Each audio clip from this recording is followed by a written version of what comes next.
Doom v Vamos v Vamos Epicureans. This is the Marvel Epic Collection Podcast One-Shot Edition. I'm your host, Nick Smith, and I'm joined by... Stojr from Stojr Shelf. How's it going, Nick? Doing well, particularly since we are participating in Kurtis Findlay's Epic Marvel Podcast Reading Club, and this one-shot is going to be our brief thoughts on today's issue, which is Uncanny X Men number 120, Wanted, Wolverine, Dead or Alive. Alright, so upon flying back to the United States, the X-Men's jet gets wrapped up in a mysterious man-made storm, which forces them to land in Calgary.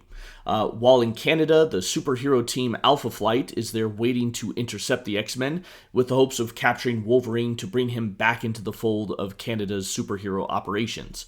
Well, the X-Men escape the airport individually, and they plan to meet up at the Calgary Tower. While en route, Nightcrawler and Wolverine are captured by members of Alpha Flight, and Storm and Banshee are likewise attacked by Vindicator. Alright, Stojr, what are your thoughts? Somebody got somebody from Austin Powers in our book on the first page, like whoever this, the guy in charge, barking orders at Vindicator and things like that. His outfit is very 70s England, Canada, looking there. So that's interesting. I mean, I enjoyed this issue, but I do feel like there's a lot of we're trying to shove a lot in here at the same time, and it's good. It's moving very quick. So we're getting a rapid introduction to a complete new team that we've only really seen one person from before. We're continuing the trend of hey, X-Men, you don't want to fly with them at all because it's not going to end well. You have this sort of odd, Cyclops already moving on from Jean type of thing, maybe. I alluded to it in one of our previous podcasts, and this is what I was thinking of, where, he's sort of cuddling up with Colleen Wing.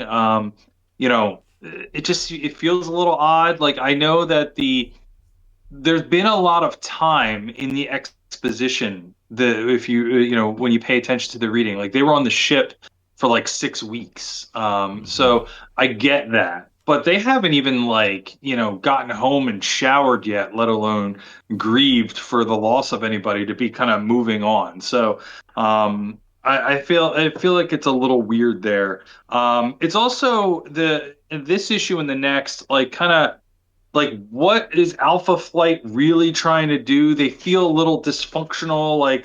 We don't want to hurt the X-Men, but we need to attack them, but we're gonna throw the plane around, and it's don't hurt them too much, but we're trying to get Wolverine, but we're gonna punch out Nightcrawler.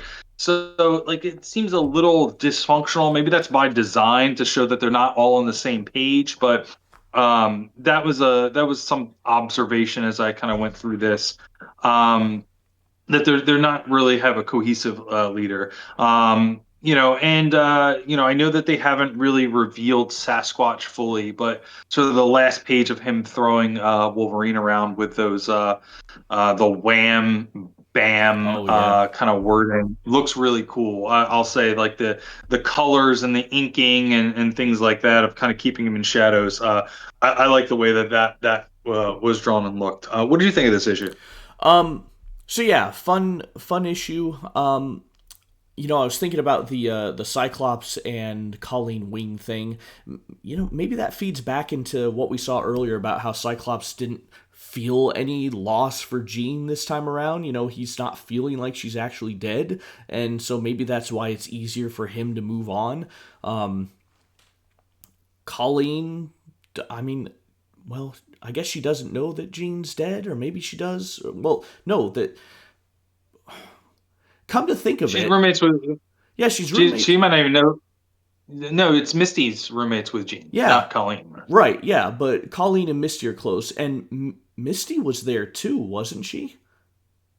Come to think of it... Misty was not here, but she was... Oh, wait, she was in Japan. Yeah, so... Couldn't she have conveyed that, hey, I just saw Jean Grey as I was coming over here? Wouldn't that news have been conveyed, now that I think about it? Yeah, that's a great point. Why don't they know that they're alive? Yeah. Maybe I guess the only excuse might be that maybe Jean maybe Misty, because she just ran into Jean at the airport, doesn't know that she thinks that Cyclops is dead. Yeah, I guess it just never comes up, which you'd think it would, because here's Yeah. Jean's roommate. You'd think they'd have that, or I'm just thinking too much about it because it's comics. Maybe we need to give a real Yeah. no prize award to someone if they if they figure that little tangle out. Anyway, Yeah. for this issue, I thought it was a fun introduction to Alpha Flight. I thought it was interesting how we get this. Here, let me actually pull this up on the screen here. Well, while you're doing that, Yeah. I'm going back and reading the page, and Misty does say, "Give my love to Scott," and then Jean kind of just says, "Sure," so she doesn't like correct her, like she's like, and the word balloon is kind of like an upset sure, like it's like wavy as if she's like her voice is cracking. So I think the idea is like they didn't talk about it, and Mm-hmm. Misty doesn't know, like I was saying. And although Misty does mention something, because although they're roommates, they're not actually living together right now. Like Jean was at the mansion until Professor X went to space. Misty's out doing whatever she's doing. And like everybody, they just happen to run into each other at the Pan Am terminal of your local airport because that's what happens, right? Like you just Mm-hmm. run into people you know at the airport all the time. But in So, but in Japan, the X-Men were working with Misty, right? So you'd think they would say something about, "Oh, we just got out of Antarctica, but Jean didn't make it alive." But I don't think that's I mean, covered. yeah. So is Misty at the airport with Jean going to Japan? I think so. Isn't that what's happening? Well, so if that's the case, then she had like she didn't know the X Men were there yet. Is my point. Mm-hmm. But So if Jean's flying to Muir Island and Misty's flying to Japan, Misty's going to Japan, but she doesn't know the X Men are there. no, but she meets up with the X-Men in Japan. Like if you look on page 188, right? And this is in issue 119, so the one before the one we're talking about. Right? Misty is coordinating the attack on Moses Magnum, right? She's there. She's working Yeah. with the X-Men. So you would think they would have had a conversation, like the X-Men would have said something to her of, "Hey, I'm sorry, your roommate's dead," right? Yeah. But we don't Yeah. get that. Yeah. So yeah, it just doesn't come up, and it does. Yeah, and you don't see the sort of end result. So the only other no prize I can give that is that Misty. The last time you see Misty on page 197, she's on a plane flying away, and maybe she just never. There's never any sort of like final scene with them hanging out. Maybe she just leaves at that point, Sure. and everything that they did was the battle. So. I don't know. Yeah. It's weird. Let's put it that way. Yeah, and that's fine. And the time in between this issue came out and when Jean died was several months, so maybe they just forgot about it. All right, back to 120 since that's actually the topic for this one. Fun introduction to Alpha Flight. I thought it was interesting that we got a little biography of their secret identities, but we don't know anything about the superpowers of this team yet, except for Vindicator. We get little hints, but nothing concrete, right? Like, you had mentioned Sasquatch, who was responsible for hitting Wolverine. Well, we don't know that. Not yet, because we don't know who we see. Gosh, what page is this? I've lost it all now.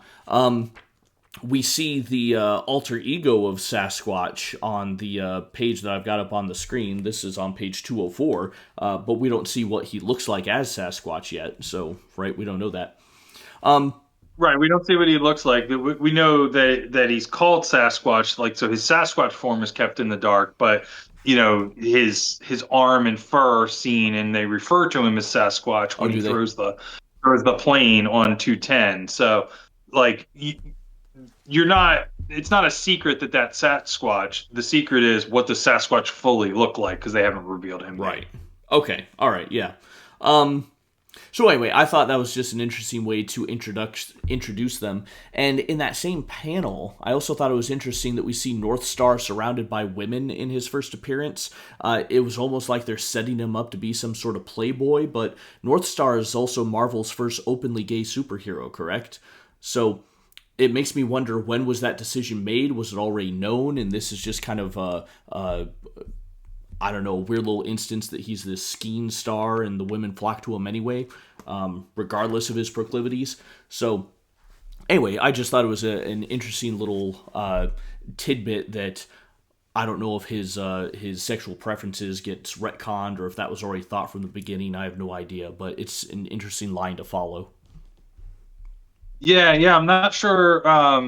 I believe what you're saying, but I don't have the memory of like if he's the first, but I know he's the first to get married. So he gets married in an X Men comic, and yeah, he's homosexual, but they have people around him because he's he's like a ski champion Yeah. and some stuff like that. So, but yeah, I mean, Byrne wrote his character, so if they reveal that in Alpha Flight, then he probably had that in the back of his head. Yeah, potentially. I just don't know. All right, I have yet another no prize for this one. Here we go. All right, the best faux bullpen moment goes to the message to inker Terry Austin on the newspaper, which is seen in Calgary Airport. It reads, "Terry, ink this now," from Stearns. And anyway, that's on page 212. I just enjoy the fun little shout-outs that keep happening to the makers of this comic book, and I think we get another one in the next issue, too. So, all right, that's all I have. Stojr, any final thoughts? Nope, just looking forward to the next issue. Yep. All right, so as always, guys, if you enjoy our thoughts, follow us on YouTube. We're going to read, rate, and review a full Epic Collection trade paperback every month. We've got these one-shots coming out every day, and of course, you can find this on audio podcasts as well if that's more your jam. All right, thank you all. We'll see you again tomorrow.